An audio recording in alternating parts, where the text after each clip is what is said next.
Hello बच्चों, आज हम चैप्टर 3 वर्किंग विद फंक्शन का सेकंड वीडियो कर रहे हैं। फर्स्ट वीडियो में हमने सीखा था फंक्शन क्या होता है, कितने टाइप्स का होता है। फिर हमने यूजर डिफाइंड फंक्शन बनाना सीखा था, जैसे सिंटैक्स कैसे बनाते हैं, रिटर्न कैसे करते हैं, कॉलिंग कैसे करते हैं। फिर इसका एग्जाम्पल किया था। उसके बाद आर्ग्यूमेंट एंड पैरामीटर्स किए थे। आज हम आर्ग्यूमेंट्स और पैरामीटर को ही कंटिन्यू करेंगे।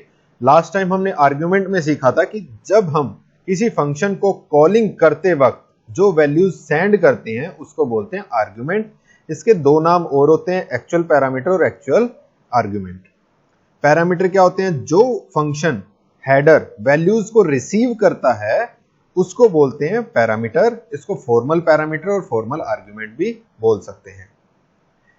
तो आज हम सीखते हैं कि कैसे पास करते हैं आर्ग्यूमेंट या पैरामीटर।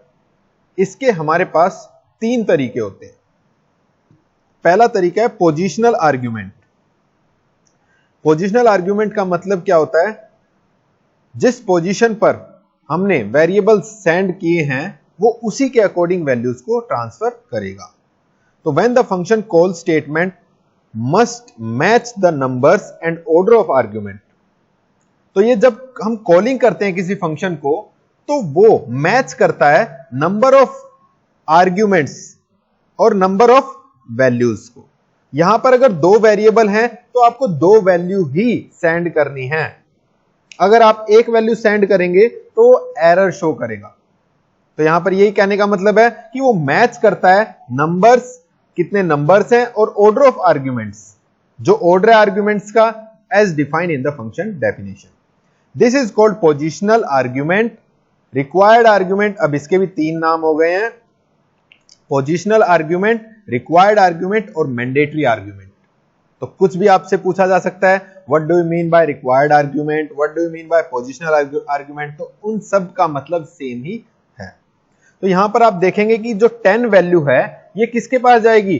फर्स्ट वेरिएबल के पास जाएगी। सेकंड वैल्यू है 20, ये किसके पास जाएगी? सेकंड वेरिएबल के पास। जो आपका ऑर्डर है वो उसी ऑर्डर में अपनी वैल्यूज को सेंड करेगा। इसको बोलते हैं पोजिशनल आर्ग्यूमेंट। इसका देखते हैं एक प्रैक्टिकल। यस, लास्ट टाइम हमने ये प्रैक्टिकल किया था, DEF सम A B। यहां पर हमने क्या किया था? ऐड किया था A और B को और फिर इसमें डाल दिया था। अब मैं यहां पर इसको देखना चाहता हूं, प्रिंट करवाना चाहता हूं A और B को। मैंने यहां पर लिखा प्रिंट A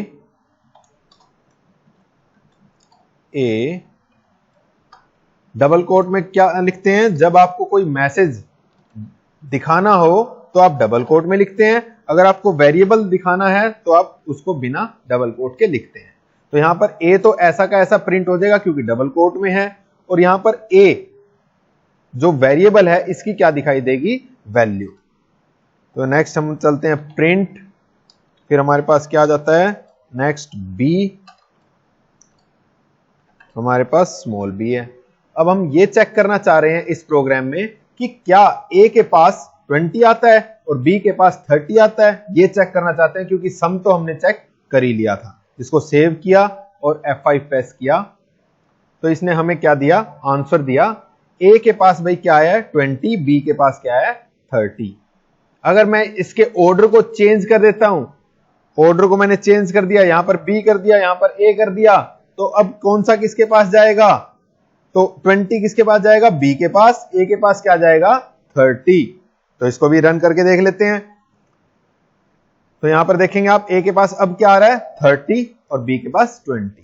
तो जिस ऑर्डर में हम भेजेंगे, जिस ऑर्डर में हमने अरेंज किए हैं फंक्शन हेडर में और जिस ऑर्डर में हम सेंड कर रहे हैं फंक्शन कॉलिंग में, तो ये क्या करता है? पहला वेरिएबल पहली वैल्यू को उठाता है, दूसरा वेरिएबल दूसरी वैल्यू को उठाता है, और आगे जितनी भी वैल्यू होंगी वो इसी सिमेट्री से वैल्यूज को उठाएंगी।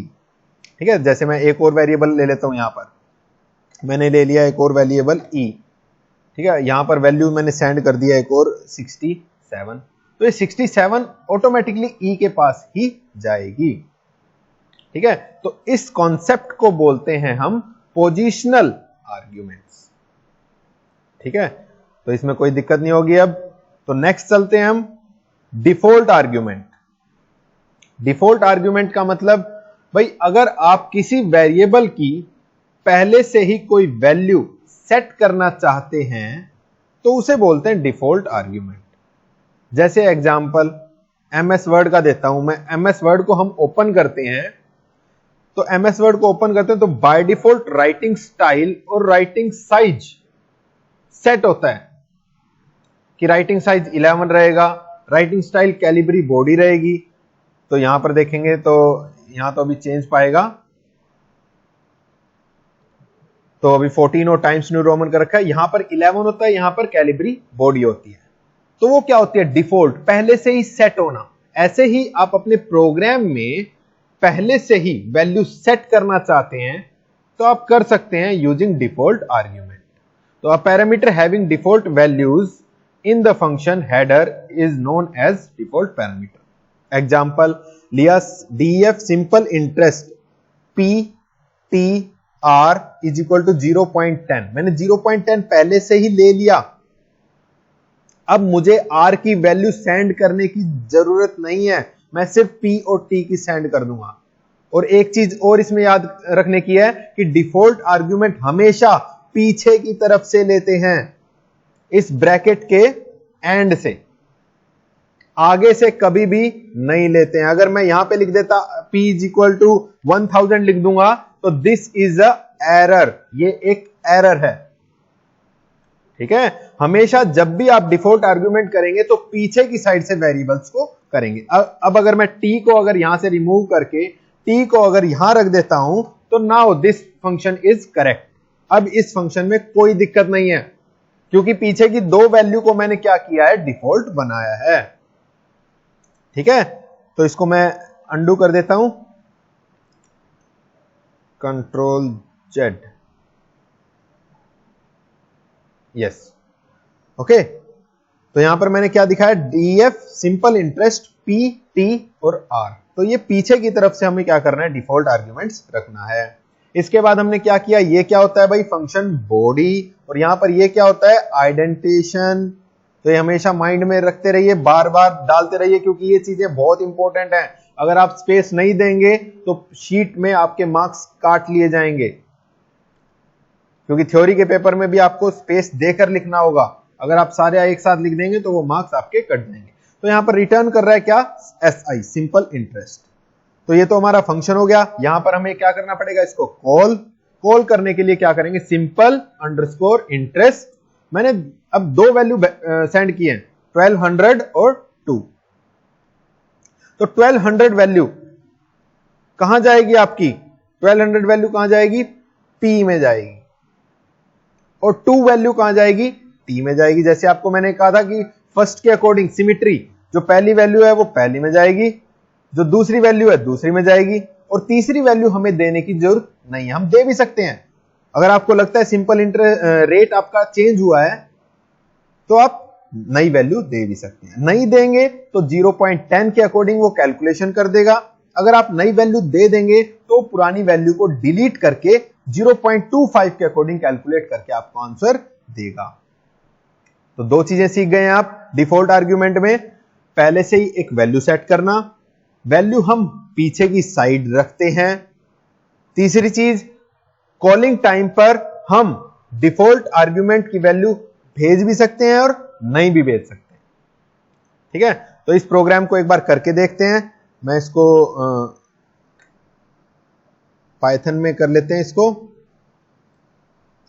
इसको चेंज किया, या यहीं पर नीचे टाइप कर लेते हैं इसको, कंट्रोल V। तो यहां पर देखेंगे थोड़ा सा अलाइनमेंट बिगड़ गया है, इसको ठीक कर लेते हैं। Tab simple, yes. अब देखिए इसमें कोई दिक्कत आ रही है? हमें कुछ नहीं आ रही है।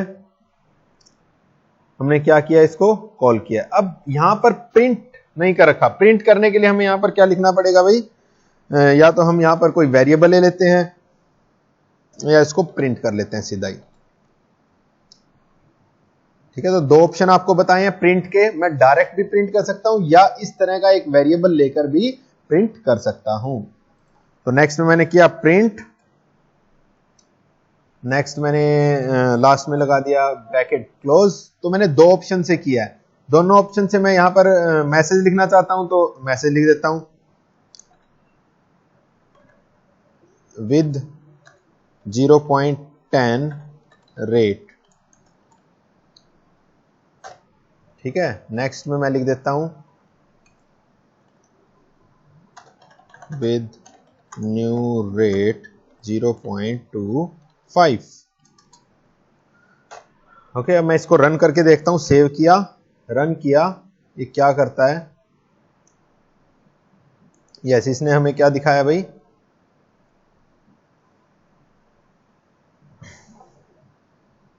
$30.20।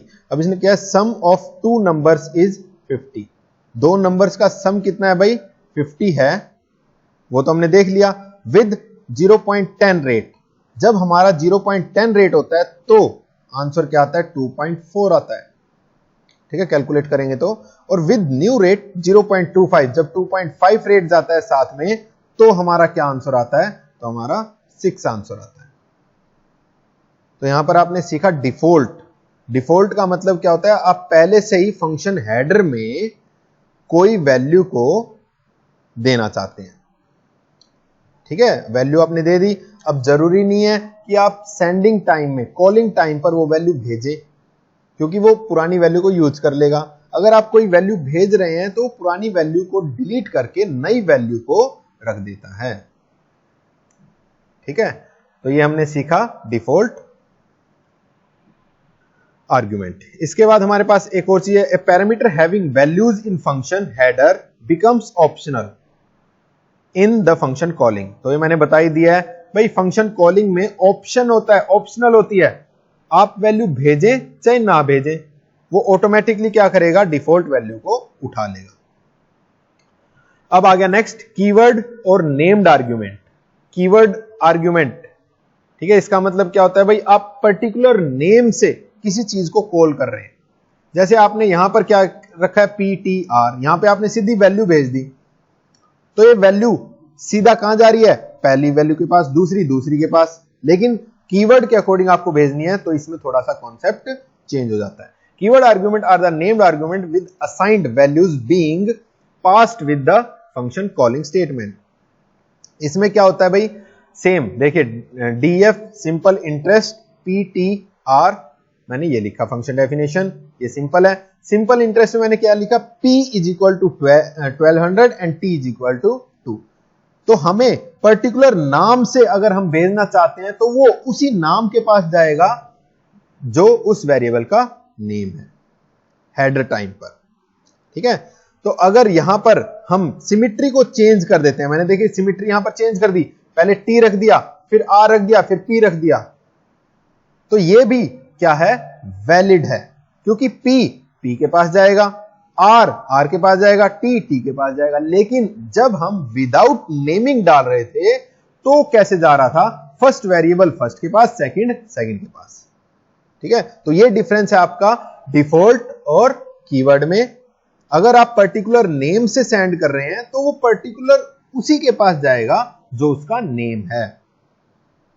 ठीक है, तो इसको करके देखते हैं प्रैक्टिकल को एक बार। इसमें ही कर देते हैं, जैसे ये हो गया हमारा, इसमें मेरे को यहां भेजना है भाई P इज इक्वल टू, मैंने लिखा T इज इक्वल टू, नीचे लिख दिया मैंने P is equal to T is equal to and R is equal to. अब इसको मेरे को सिमेट्री चेंज करनी है, तो मैं क्या करता हूं? इसको उठा लेता हूं और लास्ट में डाल देता हूं कंट्रोल V। ओके, तो आप देखिए ऊपर तो क्या है? सिमेट्री P और T की है, जो सिमेट्री हमारी कॉमन पहले थी। इसमें मैंने एक सिमेट्री को चेंज कर दिया है। अब देखते हैं क्या आउटपुट में कोई इफेक्ट होता है। तो यस, हमने देखा आउटपुट में कोई इफेक्ट नहीं हुआ। ठीक है, तो हमने ये किया कीवर्ड वाला कॉन्सेप्ट, जिसमें हमने नेमिंग के थ्रू वैल्यूज सेंड की हैं हेडर को। ठीक है, इसमें देखिए T 2 है तो T के पास ही जाएगा, R 0.25, P 1200। तो इस कॉन्सेप्ट को बोलते हैं हम कीवर्ड नेम्ड आर्ग्यूमेंट। ठीक है, तो इन तीनों कॉन्सेप्ट की आप प्रैक्टिस कीजिए। इसके बाद हमारे पास एक और कॉन्सेप्ट रह गया छोटा सा, तो उसको हम नेक्स्ट वीडियो में करेंगे। Thank you, have a nice day.